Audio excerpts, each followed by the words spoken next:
I hope the listeners of this book don't blush easily. They're in for a bit of a wild ride.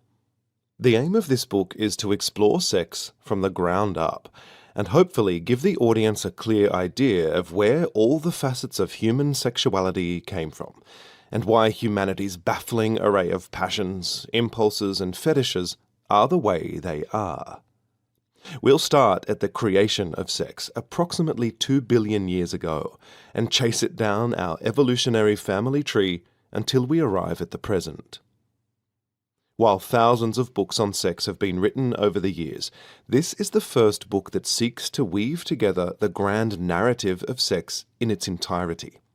Its scope will go beyond that of most similar fare.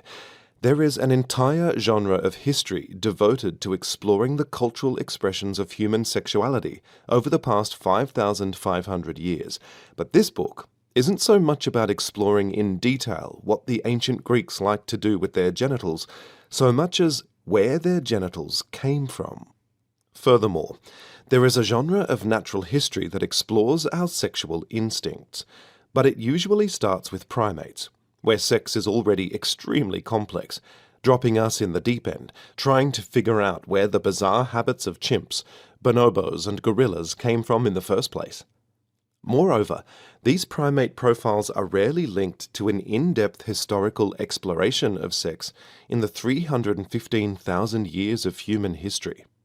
Instead, this book attempts to convey the phenomenon of sex as a totality from start to finish. As a result, the listener will hopefully emerge with a clear understanding of one of the deepest and most abiding forces of human nature. Zooming out to a bird's-eye view has the function of giving us a new perspective on sex and society. We look at how sex changed for humans across the foraging, agrarian and modern eras. We then briefly gaze at the horizon to try to figure out where current trends may lead us in the near future, as every human on the planet with a libido tries to navigate this brave new world.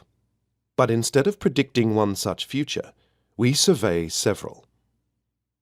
I have always found the practice of a historian using the magnitude of a grand narrative to stand on their soapbox and preach at people to be highly repulsive.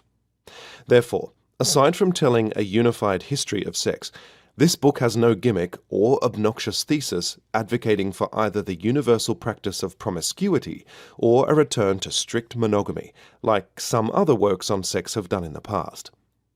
I have endeavoured to present the chaotic mess of our sexual history, warts and all, so listeners can reflect on what it means to them